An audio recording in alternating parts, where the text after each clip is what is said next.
ہمیں آپ سب کے لیے صدقہ جاریہ بنائے اور آپ سب کو ہمارے لیے صدقہ جاریہ بنائے، ہمارے تمام اعمال کو اللہ رب العزت اپنی بارگاہ اقدس کے اندر شرف قبولیت عطا فرمائے، اور دنیا کے اندر بھی آخرت کے اندر بھی اللہ رب العزت ہمارے ذریعے سے اپنے بندوں کی ہدایت اور شفا کا ذریعہ ہمیں بنا دے، یہی دعا ہے۔ اور امت مسلمہ کے حوالے سے اس دور کے اندر چونکہ یہ دجالی دور ہے، فتنوں کا دور ہے، قرب قیامت کا دور ہے، دن بدن حالات بد سے بدتر ہوتے جا رہے ہیں، یہ وہ دور ہے کہ اس دور کے اندر ایمان بچانا بھی مشکل ہے، اپنے اعمال کی حفاظت کرنا بھی مشکل ہے، اپنی جان و مال عزت آبرو کو بچانا بھی مشکل ہے۔ اسی قرب قیامت کے دور کے اندر، اسی فتنے کے دور کے اندر، جو دنیا کے اندر رہتے ہوئے ایمان اور اعمال صالحہ کے اوپر رہے گا، اللہ رب العزت اس کو بڑھا چڑھا کر پہاڑوں کے برابر اجر و ثواب عطا فرمائیں گے، اور آخرت کے اندر اس کے عمل کی بہت زیادہ قیمت ہوگی، کیونکہ جتنا کوئی چیز مارکیٹ میں شارٹ ہوتی ہے، نایاب ہوتی ہے، مشکل سے ملتی ہے، اتنی اس کی قیمت زیادہ ہوتی ہے۔ تو آج ایمان اور اعمال صالحہ، اس کی حفاظت کرنا، اس کو بنانا، اس کو بچانا بہت ہی مشکل ہے، اور اس دور کے اندر جو دنیا میں رہتے ہوئے اپنے ایمان کو بچا لے گا اللہ کے فضل و کرم کے ساتھ، اس کی توفیق کے ساتھ اپنے اعمال کی حفاظت کرے گا، ہر حرام سے، گناہ کے کاموں سے اپنے آپ کو بچائے گا، وہی دنیا آخرت کے اندر کامیاب ہے، اسی کی عمل کی قیمت ہوگی، اور میرے آقا علیہ الصلوۃ والسلام کی شفاعت بھی قیامت کے دن اسے نصیب ہوگی، جو دنیا میں رہتے ہوئے اللہ اور اس کے رسول صلی اللہ تعالیٰ علیہ وسلم کی اطاعت اور فرما برداری کے اندر اپنے آپ کو لگا دے گا، اور اللہ اور اس کے رسول صلی اللہ تعالیٰ علیہ وسلم کی نافرمانی سے اپنے آپ کو بچائے گا، اپنی اولادوں کو بچانے کی کوشش کرے گا، اور دوسرے مسلمانوں کو برائی سے منع کرے گا اور نیکی کی دعوت دے گا۔ یہی ہر مسلمان کا فرض منصبی ہے، عقیدہ ختم نبوت کی برکت سے، کیونکہ میرے آقا علیہ الصلوۃ والسلام اللہ رب العزت کے آخری نبی، آخری رسول، امام الانبیاء، سید الانبیاء، رحمت للعالمین، پوری کائنات کے نبی، ساری کائناتوں کے نبی، تمام عالمین کے نبی، تمام مخلوقات کے نبی، شجر و حجر کے نبی، چرند پرند کے نبی، انسانوں کے نبی، جنات کے نبی، اگلوں کے نبی، پچھلوں کے نبی، جتنے قیامت تک لوگ آئیں گے، جتنے آنے ہیں، جتنے آ چکے ہیں، سب کے نبی، میرے آقا علیہ الصلوۃ والسلام کی بعثت کے بعد جو بھی کسی بھی نبی کی امتی ہوگا، کسی بھی نبی کا امتی ہوگا، جب تک میرے آقا علیہ الصلوۃ والسلام کے اوپر ایمان نہیں لائے گا، اس کو دنیا اور آخرت کے اندر نجات نہیں مل سکتی۔ نجات صرف اسے ملے گی جو میرے آقا علیہ الصلوۃ والسلام کی ذات و صفات کے اوپر ایمان لائے گا، ان کو آخری نبی اور آخری رسول مانے گا، اور اللہ کا آخری نبی ان کو سمجھ کے ان کے اوپر ایمان لائے گا، اور اللہ کی بھی مانے گا، اور اللہ کے رسول صلی اللہ تعالیٰ علیہ وسلم کی بھی مانے گا، وہی کامیاب ہے دنیا کے اندر بھی اور آخرت کے اندر بھی۔ اتنا فتنوں کا دور ہے، اس دور کے اندر بہت زیادہ یہ کوشش کرنی چاہیے کہ اپنے ایمان کی حفاظت کریں، اپنے اعمال کی حفاظت کریں، اپنی اولادوں کے ایمان کی فکر اور کوشش کریں، اپنے اعمال کو بھی بچائیں، اپنے ایمان کو بھی بچائیں، اور اپنی آنے والی نسلوں کی بھی فکر کریں، ان کی اچھی تربیت کریں، دین کے مطابق، اسلام کے مطابق، آنے والے فتنوں سے ان کو آگاہ کریں۔ دجالی دور ہے، دجالی فتنے ہیں، اور اس وقت ایلومیناٹی کا دور ہے اور نیگیٹو انرجی کا دور ہے، تو ہیلنگ انرجی کی ہمیں اشد ضرورت ہے کہ ہر کام کو ہم مثبت انداز میں کریں، مثبت پہلو سے کریں، اور ہر قسم کی منفی چیزوں سے، منفی سوچوں سے، منفی خیالات سے، منفی کاموں سے، حسد سے، بغض سے، کینے سے اپنے آپ کو بچائیں، اپنی اولادوں کو، اپنی نسلوں کو بچائیں، کفر سے، شرک سے، بے حیائی سے، برائی سے، بدکاری سے۔ جس حد تک بھی ہم کوشش کر سکتے ہیں بچنے کی، اتنا ہی تھوڑا ہے۔ یہی قرب قیامت کا فتنوں کا دور ہے۔ تو بہت سارے ایسے اعمال ہیں کہ جن کی برکت سے اللہ رب العزت بندے کے ایمان کی بھی حفاظت فرماتے ہیں، اس کے اعمال کی بھی حفاظت فرماتے ہیں، اس کی ضرورتوں کو بھی پورا فرماتے ہیں، اس کی حاجات کو بھی پورا فرماتے ہیں، دنیا بھی عطا فرماتے ہیں، آخرت بھی عطا فرماتے ہیں۔ اس دور کے اندر جس کو اللہ تعالیٰ نے رزق حلال کفایت کے برابر، کفایت کے مقدر اللہ تعالیٰ نے جس کو عطا فرما دیا کہ اس کے لیے کافی ہو گیا، کسی کا محتاج نہ ہوا، کسی کا مقروض نہ ہوا، اور فقر و فاقے سے جس کو بچا لیا، اور ایمان کی حفاظت ہو گئی، اعمال کی حفاظت ہو گئی، عقیدے کی حفاظت ہو گئی، اور اچھی زندگی گزار کے خیر و عافیت کے ساتھ دنیا سے ایمان لے کے چلا گیا۔ اس دور کے اندر جو اس طرح کی زندگی گزار کے گیا، اس کی دنیا بھی بن گئی، آخرت بھی بن گئی۔ تو میرے بھائیوں، ایک تو اپنے ایمان کی، اعمال کی حفاظت کریں، ایک کفریہ، شرکیہ اور رسومات، بدعات، خرافات سے اپنے آپ کو بچائیں، اور اگر اعمال بھی کریں ایسے اوراد و وظائف کریں جن کا تعلق قرآن پاک سے ہو، بتانے والا میں ہوں یا کوئی اور ہو، ہم کسی بھی مسلمان کی نفی نہیں کرتے، کسی بھی مسلمان کو، کسی عالم کو، کسی دین کا کام کرنے والے کو، کسی خانقاہی نظام کے چلانے والے کو، کسی پیر کو، کسی مشائخ میں سے کسی کو، اہل اللہ میں سے کسی کو، کسی بھی مسلک کے عالم کو ہم برا نہیں کہتے۔ جو بھی دین کا کام کر رہا ہے، جس جگہ پہ کر رہا ہے، جس شعبے میں کر رہا ہے، اللہ رب العزت سب کے کام کو شرف قبولیت عطا فرمائے، اور اللہ رب العزت سب کو اخلاص عطا فرمائے۔ پتہ نہیں اللہ کے ہاں کس کا کون سا عمل کب قبول ہو جائے، اور ہم کسی کی برائی کر کے، کسی پہ تنقید کر کے، کسی پہ کیچڑ اچھال کے اللہ اور اس کے رسول صلی اللہ تعالی علیہ وسلم کی ناراضگی کا سبب بن جائیں۔ اس لیے دین کا کام کرنے والے، دین کے تمام شعبوں میں جہاں جہاں بھی مسلمان کوشش کر رہے ہیں، محنت کر رہے ہیں، جد و جہد کر رہے ہیں، دین کا کوئی بھی شعبہ ہے، کوئی بھی، اہل سنت والجماعت کے تمام مکاتب فکر، تمام مسالک، اور جتنے بھی مذاہب ہیں ہمارے، یعنی مذاہب اس کو کہتے ہیں کہ جو فقہ حنفی ہے، جو فقہی مذاہب ہیں، یہ دوسرے مذاہب نہیں۔ بعض لوگ اس پہ یہ فکر کرتے ہیں کہ شاید ہندو، سکھ یہ مذہب ہیں، ان کے دوسرے ادیان ہیں، وہ ادیان باطلہ ہیں۔ جو مذاہب ہیں یہ فقہی مذاہب ہوتے ہیں، جس طرح حنفی ہیں، شافی ہیں، مالکی ہیں، حنبلی ہیں، یہ سارے اہل سنت والجماعت ہیں۔ مسلمانوں میں سے، اہل سنت والجماعت میں سے دیوبند مسلک کے ہیں، بریلوی مسلک کے ہیں، اہل حدیث مسلک کے ہیں، اور چھوٹے موٹے جو اس طرح کے معمولی فروعی اختلافات کے ساتھ جو مسلمان دین کا کام کر رہے ہیں، اللہ رسول، اس کے رسول صلی اللہ تعالی علیہ وسلم کی ختم نبوت پر ایمان رکھتے ہیں، وہ سارے مسلمان ہیں۔ کسی کا بھی آپ جو ہے وہ فریق نہ بنے، بلکہ رفیق بنے، ان کے ساتھی بنے، ان کے معاون بنے، ان کے مددگار بنے۔ آج کا دور ایسا دور نہیں ہے کہ ہم اپنی جماعتوں کی دعوت دیں، اپنے فرقوں کی دعوت دیں، اپنے مسلک کی دعوت دیں، اپنی ڈیر اینٹ کی مسجدوں کی ہم دعوت دیں اور ایک دوسرے کی ٹانگیں کھینچے۔ آج تو کفر ہمارے سر پہ چڑھا ہوا ہے۔ آج تو ہمیں سب کو مل کے اسلام کی دعوت دینی چاہیے، اور اسلام کی خاطر اپنے آپ کو، اپنی جان، مال، وقت کو پیش کرنا چاہیے، اور مسلمان بن کے چلنا چاہیے، اور مسلمان بن کے رہنا چاہیے، اور امت واحدہ بن کے ہمیں رہنا چاہیے۔ پھر ہماری نجات ہوگی، پھر دنیا اور آخرت کے اندر ہم کامیاب ہوں گے۔ جب تک ہم امت واحدہ تھے تو اللہ کی مدد اور نصرت ہمارے ساتھ تھی۔ جب ہم ٹکڑوں میں بٹ گئے، ہمارا اتحاد ختم ہو گیا، ہم مسلک کے نام پہ کئی ٹکڑوں میں بٹ گئے، ہم اپنی جماعتوں کے نام پہ، سیاسی جماعتیں، مذہبی جماعتیں، دینی جماعتیں، ٹکڑے در ٹکڑے ہو گئے۔ پھر آگے مشائخ کے جو سلسلے ہیں تصوف کے، جہاں ہم ٹکڑے در ٹکڑے ہوئے، وہیں ہماری بربادی کا آغاز ہو گیا۔ تو آج بھی اللہ رب العزت اس کو کامیاب کریں گے جو پوری امت کی فکر کرے گا۔ میرے آقا علیہ الصلوۃ والسلام کی پوری امت کو سینے سے لگائے گا، پوری امت سے محبت کرے گا، پوری امت کے لیے خیر خواہی کرے گا، امت کے لیے دعائیں کرے گا، امت کے لیے اللہ سے مانگے گا، امت سے محبت کرے گا، اس لیے کہ جو بھی امتی ہے میرے اللہ کو ماننے والا ہے اور میرے آقا علیہ الصلوۃ والسلام کا کلمہ پڑھنے والا ہے، وہ ہمارے سر کا تاج ہے، ہماری آنکھوں کا تارا ہے۔ آج اس چیز کی اشد ضرورت ہے جو ہمارے اندر بہت بڑا فقدان ہے۔ جب تک ہم اپنی اصلاح نہیں کریں گے، ہم اپنے دل دماغ کو پاک صاف نہیں کریں گے، مسلمانوں کے کینے سے، مسلمانوں کے بغض سے، مسلمانوں کے حسد سے، مسلمانوں کی نفرت سے، مسلمانوں کی عداوت سے، جب تک ہم اپنے دل کو پاک نہیں کریں گے، نہ ہماری عبادتیں شرف قبولیت پائیں گی، نہ ہمارے اوراد و وظائف سے ہمیں فائدہ ہوگا، نہ ہماری پڑھائیاں ہمیں نفع دیں گی۔ جب تک ہمارا دل پاک نہیں ہوگا، دماغ صاف نہیں ہوگا، اللہ اور اس کے رسول صلی اللہ تعالی علیہ وسلم کی فرما برداری، محبت اور امت کے لیے خیر خواہی کا جذبہ نہیں ہوگا، اس وقت تک میرے بھائیوں کوئی چیز بھی ہمیں دنیا اور آخرت کے اندر نجات نہیں دے سکتی۔ تو یہ ضمناً چند باتیں میں نے آپ سے گزارش کی ہیں، اس کا میں بھی محتاج ہوں، آپ بھی محتاج ہیں۔ آپ میرے لیے، میری اولادوں کے لیے، ہماری نسلوں کے لیے اور میرے آقا علیہ الصلوۃ والسلام کی پوری امت کے لیے دعا کیا کریں۔ ہم آپ کے لیے، آپ کی اولادوں کے لیے، اپنے روحانی جسمانی علاج والے جو مریض یہاں تشریف لاتے ہیں یا ابراڈ کنٹری میں ہیں یا باہر سے ہمارے ساتھ منسلک ہیں، ہمارے اوراد و وظائف کرتے ہیں، ہمارے علاج معالجے میں شامل ہیں یا بیعت کے سلسلے میں شامل ہیں، ہم سب کے لیے دعا کرتے ہیں۔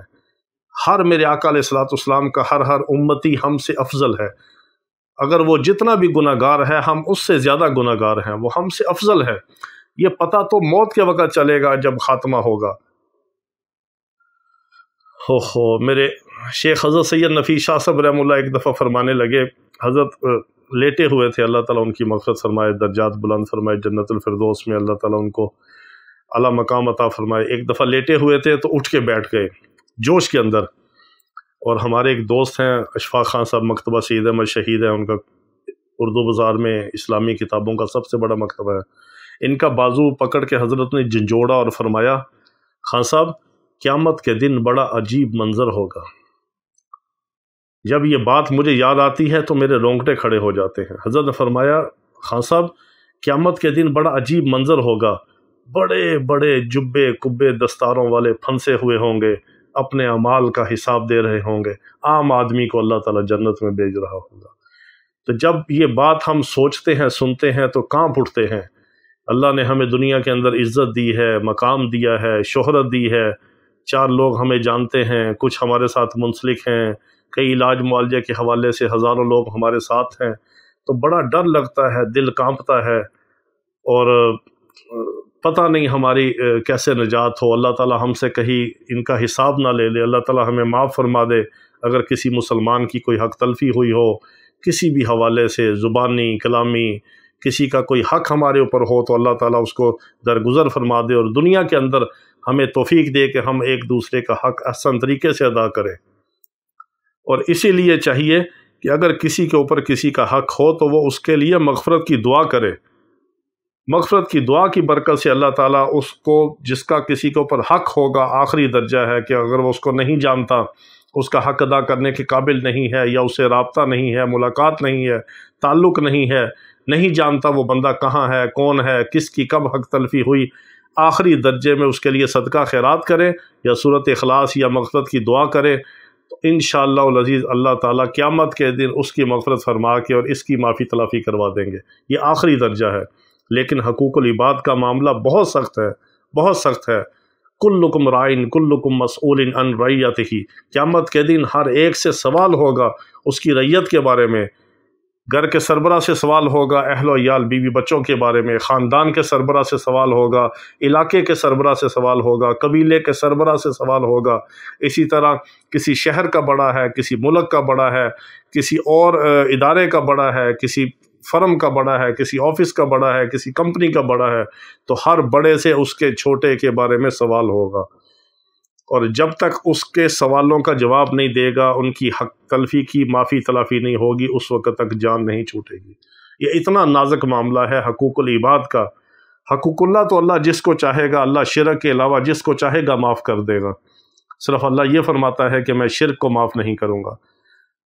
باقی وہ جس کو جب چاہے معاف کر دے۔ اگر مشرک بھی آخری وقت میں دنیا سے جانے سے پہلے کفر اور شرک سے توبہ کر لے، میرا رب اس کو بھی معاف کر دے گا۔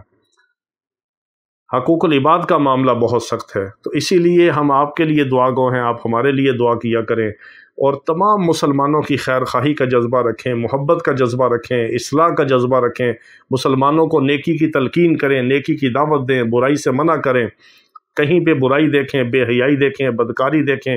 اللہ اور اس کے رسول صلی اللہ تعالیٰ علیہ وسلم کی نافرمانی دیکھیں، اس کو اگر طاقت ہے تو ہاتھ سے روکیں یا زبان سے روکیں۔ آخری ایمان کا درجہ ہے کہ دل کے اندر اس کو برا سمجھیں، اس سے کم تو ایمان کا درجہ ہی نہیں ہے۔ آخری تیسرا درجہ ہے کہ برائی، بے حیائی، بدکاری، اللہ کی نافرمانی اور گناہ کی چیز کو دل میں برا سمجھے۔ آج تو مسلمان دل میں بھی برا نہیں سمجھتے، تو سوچیں ہمارا ایمان کہاں پہ ہے، ہم ایمان کے کس درجے میں ہیں۔ ہم اس حال میں اگر ہم دنیا سے چلے گئے تو دنیا سے ایمان کون سا لے کے جائیں گے؟ یہ تو آخری درجہ بھی ہمارے اندر نہیں ہے۔ کتنے مسلمان ہیں جو برائی، بدکاری، بے حیائی کو دل سے برا سمجھتے ہیں، بلکہ اس میں ملوث ہوتے ہیں، شامل ہوتے ہیں، دوسروں کو دکھاتے ہیں، بڑھ چڑھ کے بتاتے ہیں میں نے یہ کام کیا، یہ کام کیا۔ تو میرے بھائیوں، اجتماعی استغفار کریں، اپنے اعمال کی حفاظت کریں۔ تو میں آپ کو یہ عرض کر رہا تھا کہ یہ وہ خاص عمل ہے سورۃ توبہ کی آخری دعایات کا، جو ہم نے بہت دکے کھا کے، بہت سر کھپا کے، منتیں ترلے کر کے، خدمتیں کر کے اور منت سماجت کر کے اور تحفے تحائف دے کے ہم نے حاصل کیا۔ ہمارے ایک استاد محترم تھے، اللہ تعالیٰ ان کی مغفرت فرمائے، جنت الفردوس میں اعلیٰ مقام عطا فرمائے، یہاں لاہور میں تھے، چمبا ہاؤس میں امام بھی تھے، اور تجوید کے 7 اشرا کے استاد بھی تھے حضرت مولانا قاری گلزار صاحب رحم اللہ، ان سے میں نے یہ سورۃ توبہ کا عمل لیا، کافی سال پرانی بات ہے۔ تو میں اکثر ان کے پاس جاتا، وہ وہاں مسجد میں ہوتے، جا کے ان کی خدمت کرنی، مسجد کی صفائی کر دینی۔ پھر حضرت کافی ضعیف العمر تھے، ان کی بینائی ختم ہو گئی شوگر کی وجہ سے، پھر بہت بیمار تھے۔ پھر اللہ نے جو توفیق دی، ان کے جوتے اٹھائے، ان کی خدمت کی، ان کی بہت دعائیں لی، ان سے پھر ایک بار میں نے اس عمل کی اجازت لی۔ بہت بڑے عامل تھے وہ، اللہ تعالیٰ ان کی مغفرت فرمائے۔ اللہ نے بہت کام لیا ان سے، اور لوگوں کی بڑی اصلاح بھی کی، اور لوگوں کی ہدایت اور شفا کا ذریعہ بھی بنے۔ ابھی تھوڑا عرصہ ہوا، کچھ سال پہلے ان کا وصال ہوا۔ تو یہ سورۃ توبہ کا آخری عمل میں نے ان سے بھی لیا۔ اس طرح اور بھی بہت سارے اہل اللہ سے مجھے اس کی اجازت ہے۔ تو جو تیسرے نمبر پہ مجھے اجازت تھی سورۃ توبہ کے آخری عمل کی، وہ ان سے تھی، اور بہت ہم نے اس کو پھر اس پہ کئی انہوں نے ریاضتیں کروائی، کئی اس کے چلے کروائے۔ پھر انہوں نے ایک بار فرمایا کہ آپ اس کا 1.25 لاکھ کا چلہ کریں اس ترتیب کے ساتھ۔ وہ اللہ نے توفیق دی، ہم برحال جو بھی کرتے رہے۔ ہم تو آج بھی طالب علم ہیں، آج بھی سیکھنے والے ہیں، اسی لیے جو چیز ملتی ہے آپ تک پہنچاتے ہیں، جو ہم نے حاصل کی آپ تک پہنچاتے ہیں۔ آپ آگے مسلمانوں تک پہنچایا کریں، سب کی اصلاح ہو، سب کا بھلا ہو، سب کا فائدہ ہو۔ تو سورۃ توبہ کی آخری 2 آیات، ایک تو اس عمل کے حوالے سے اس کی اگر بہت زیادہ آپ نے برکات سمیٹنی ہے تو ہمیں کچھ عرصہ انہوں نے کھلا بھی پڑھایا، کھلا بھی ہم نے اس کو کیا۔ آپ اگر اس کو 40 دن میں 1.25 لاکھ کر لیں تو کھلا بھی آپ پڑھ سکتے ہیں، باوضو رائے کہ آپ اس کو چلتے پھرتے کھلا پڑھیں اور اس کو کاؤنٹ کرتے رہیں۔ یہ آخری درجہ ہے۔ اگر آپ 40 دن میں اس کی تعداد 1.25 لاکھ کرنا چاہیں، اگر آپ اس کو گننا نہیں چاہتے، 1.25 لاکھ نہیں کرنا چاہتے، تو آپ باوضو رہ کے کھلا اس کو چلتے پھرتے سورۃ توبہ کی آخری 2 آیات کو آپ پڑھ سکتے ہیں۔ اس طرح بھی آپ کو برکات ملیں گی۔ ہاں، اس میں ایک اور معاملہ بھی ہے، ہماری مائیں بہنیں بیٹیاں جو ہیں وہ ایام کے دنوں میں اس کی پڑھائی نہ کریں، چونکہ یہ بہت بڑا جلالی عمل بھی ہے، جمالی بھی ہے، اور بہت طاقتور اور پرتاثیر عمل ہے۔ اس کے ساتھ ہزاروں موکلات کا اور ہزاروں مسلمان جنات کا ایک لشکر ہے، اور غیبی اس کے ساتھ حفاظتی طاقتور تسخیری نظام ہے، تکوینی امور ہے بہت سارے ان 2 آیات کے ساتھ، خاص طور پر کیونکہ یہ سینکڑوں سال سے تجارب الصالحین کے اندر ہیں۔ حضرات صحابہ کرام رضوان اللہ تعالیٰ علیہم اجمعین سے حضرت خزیمہ رضی اللہ تعالیٰ عنہ کی نسبت سے پھر آگے یہ چلتا آ رہا ہے۔ بہت سارے اولیاء کرام، بہت سارے مسلمان بادشاہوں نے اس کے اوپر عمل کیا، اس کی پڑھائی کی، اپنے معمولات کے اندر اس کو رکھا، جس کی برکت سے اللہ تعالیٰ نے ان کو بادشاہت عطا فرمائی، دنیا کی بھی عزت عطا فرمائی، اور مقام ولایت عطا فرمایا۔ میرے آقا علیہ الصلوۃ والسلام کا دیدار نصیب فرمایا، اس کی برکت سے دنیا کے اندر عزت، خیر، برکت عطا فرمائی۔ عجیب اس کے ساتھ ایک نظام ہے۔ انشاءاللہ وقتاً فوقتاً میں آپ کو اس کے کچھ خاص اعمال ہیں، جو کچھ اعمال 21 ہیں، پھر ان کے ساتھ 20 ملا کے 41 اعمال اس کے خاص ہیں۔ تو میں نے سوچا کہ وہ سارے جمع کر کے آپ کو وقتاً فوقتاً انشاءاللہ اس کے بارے میں عرض کروں گا کہ یہ ہماری زندگی کا قیمتی خزانہ ہے، یہ ہماری زندگی کے رازوں میں سے ہے، جو ہم نے بہت مشقتیں اٹھا کے، دھکے کھا کے ہم نے حاصل کیے۔ تو ہم چاہتے ہیں کہ ہم قبر میں لے کے نہ جائیں، بلکہ آپ کو دیں، آپ آگے مسلمانوں کو دیں، نسل در نسل یہ چلے، اور ہمیں دنیا سے جانے کے بعد، قبر میں جانے کے بعد بھی اللہ رب العزت ہمارے لیے یہ ساری پڑھائیاں، اوراد و وظائف مسلمانوں کے لیے کہنا سننا، اللہ تعالیٰ یہ ہمارے لیے صدقہ جاریہ بنا دے۔ تو اس کی دونوں ترکیبیں ہیں اس عمل کی جو آج میں آپ کو عرض کر رہا ہوں۔ ایک آپ 40 دن میں یا 70 دن میں اس کو باوضو رہ کے چلتے پھرتے پڑھ کے اس کو کاؤنٹ کر کے آپ 1.25 لاکھ بھی کر سکتے ہیں، 70 دن کے اندر بھی کر سکتے ہیں، 40 دن کے اندر۔ دوسری یہ ہے کہ آپ اس کو وضو بے وضو، صرف پاکی کی حالت میں، ناپاکی میں نہیں پڑھنا، وضو بے وضو چلتے پھرتے اٹھتے بیٹھتے بغیر گننے کے آپ اس کو کثرت کے ساتھ پڑھیں۔ 21 دن کر لیں یا 40 دن کر لیں، جتنا بھی پڑھیں گننے کے بغیر پڑھیں۔ وضو بھی پڑھ سکتے ہیں، بغیر وضو بھی پڑھ سکتے ہیں، صرف ناپاکی میں نہیں پڑھنا اور ناپاک جگہ پہ نہیں پڑھنا۔ اس کو آپ کھلا بھی پڑھ سکتے ہیں۔ بعض لوگوں کو میں نے یہ شروع کروایا تو انہوں نے اللہ کے فضل سے کئی سال سے وہ کھلا پڑھ رہے ہیں، انہوں نے پھر سارے اوراد و وظائف چھوڑ دیے جب اس کا مزہ آنا شروع ہوا۔ تو آپ سب کو اس کی خاص اجازت ہے۔ مزید آپ کوئی براہ راست اجازت لینا چاہیں تو آپ اپنا نام اور اپنا علاقہ کمنٹس میں لکھ دیا کریں، میں خود کمنٹس پڑھتا ہوں اور اجازت دے دیتا ہوں۔ رپلائی کرنا ضروری نہیں ہوتا، میرے پاس اتنا ٹائم نہیں ہوتا کہ میں رپلائی کروں ہر ایک کے کمنٹ، لیکن میں اس کو دیکھ لیتا ہوں تو پھر کسی پہ لائک کر دیتا ہوں، کسی کو ویسے ہی میں پڑھنے کے بعد روحانی طور پہ اجازت دے دیتا ہوں۔ تو اسم اعظم کی دعا میں شامل ہونے کے لیے آپ اپنا نام اور مسئلہ لکھ دیا کریں، اور ہم سب کے لیے دعا کیا کریں۔ ہم آپ کے لیے دعا کرتے ہیں، اللہ رب العزت تمام روحانی جسمانی بیماروں کو شفائے کاملہ عاجلہ مستمرہ عطا فرمائے۔ وآخر دعوانا ان الحمد للہ رب العالمین۔